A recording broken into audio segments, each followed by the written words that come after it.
be exposed.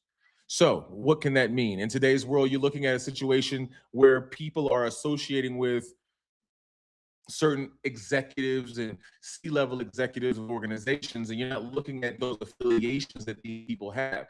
Did they contribute to this campaign? Are they supporting and voting for this kind of candidate? What are they doing?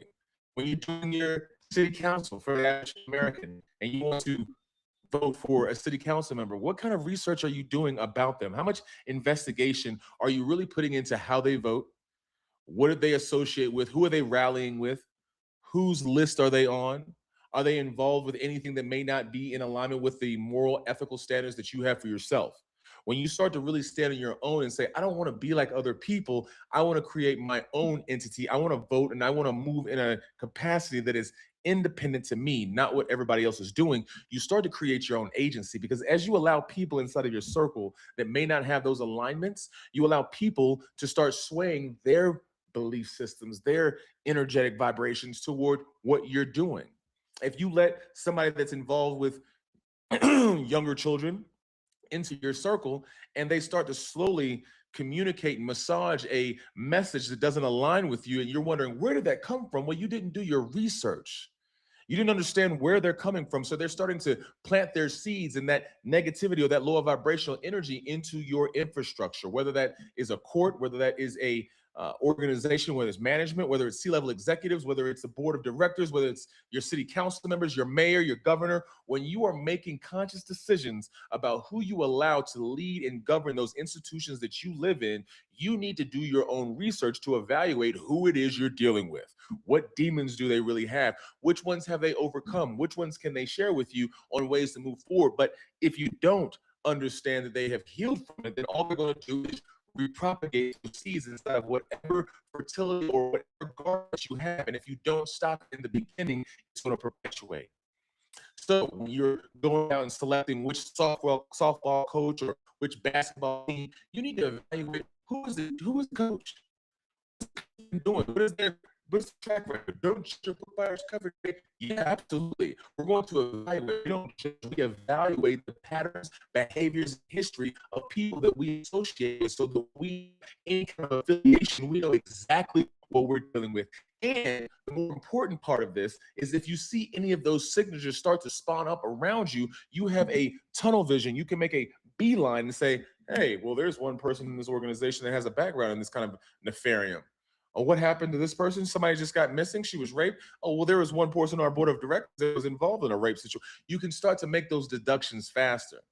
And I need you to understand that, because before we go out and spend all of our currency voting for people, electing people to lead the companies and the investments that we have, to lead our organizations, to lead our government, we need to evaluate, who are they really? Today, you have the opportunity to go and look at the Epstein files and say, oh, well, this is a good opportunity for me to evaluate who is in leadership and who are the people that I'm investing with. But now you have the opportunity to say, I'm not going to just do this about the Epstein files. I'm going to do it about my teacher. I'm going to do it about my after school program. I'm going to make sure that this city councilor, I'm going to make sure that this city councilor wasn't a part of the KKK that I'm voting in, that's going to be leading my children into a way of education that may stray them away from the internal power that they have. You need to make conscious decisions about who you're allowing inside of your pattern of life. And that's all I want to share with you today.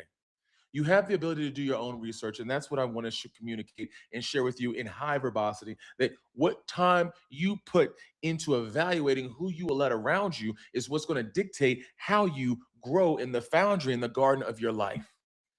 If you can't select the right people, then stay alone, because those people with those energies and those vibrations that don't align with you are going to start creating problems and vulnerabilities and risks to your organization, to your organization of life, your family organization. You're a married person and you're going to allow everybody who used to be, street workers. And I'm not saying anything wrong about street workers. I'm saying, if you allow that kind of energy in your circle and you don't pay attention to the triggers or the tricks or the measures or the insights, then you may be allowing yourself an opportunity to be exploited again if you're not able to be aware of it. And that's all I want to illuminate to you. I'm not judging anybody. I'm not an angel. I'm an alchemist. And when I express that, I'm saying I know how to pick up signatures. This is Street Smarts 101. I know that if old buddy down the street is known for robbery, I'm not going to allow him around my safe. I'm not going to let him know where my stash is at. I'm not going to put him in a position of the CFO, the chief financial officer, because he has a history of robbing people. He may not be the best person to be in the position to handle money. Not because he's a bad person, it's because he just hasn't managed that game on how to negotiate finances when he's exposed to other people. So when you use your words to articulate the scenario of understanding, you move with understanding, you start to give understanding to the scenario in front of you. You don't judge, you say, I understand it. Listen, I'm just not going to leave my 15-year-old daughter around you because you have a history of, impregnating young women. I'm just not going to do it. I'm not judging you.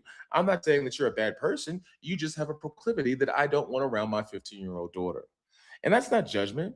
When you are running city council and you're voting for the city council members and you are in a position where you can vote a person of, one ethnicity or another, and they have a background that may be suppressing another ethnicity based off of the voting and the way that they interact with other people, you can make conscious decisions and say, I don't want to vote that way because it's going to turn into a situation where maybe my ethnicity won't be in alignment with the values that this person that I'm voting for wants. So we can't get emotional and say, oh, well, this person's acting ignorant, this person's acting. No, don't judge. Understand that people come from different backgrounds and different perspectives. We're not judging it, we're taking our power back. And how do you take your power back? You take your power back by making conscious decisions with the power that you have to ensure that you limit the risk to your pattern of life by the votes, the valuations, and the investments you make with your social, fiscal, and emotional currency. Now, I hope that's giving you some insights on how to make more command and agency of life pattern. I hope this is giving you some insights on how to look at how to allow people into your workspace. When you're the hiring manager, you can't just evaluate whether somebody's really good at their job. What are their social currencies? What do they really stand on? Are they a person that has proclivities to steal? Do they have proclivities to sexual harassment? Are those risks that you're not looking at? And you're deciding not to look at them because it's judgment and everybody wants to say, well, you have to be receptive. No, no, when it comes to my pattern of life, I just have to be in alignment with what I stand on. And when I stand on what I stand on, I have to allow myself to make conscious decisions about who I'm going to put my value in when it comes to my leadership, my organizational structure and powerhouse and direction, or my corporate infrastructure. These things need to be evaluated. So, again, this was a conversation on risk. This was a conversation on brand management. This also is a conversation for you to make better decisions about the actions that you make so that you don't be put, so that you're not put inside of a classification that will cause people not to want to associate with you. You have a great, fantastic, blessed, and abundant day. Oh, yeah.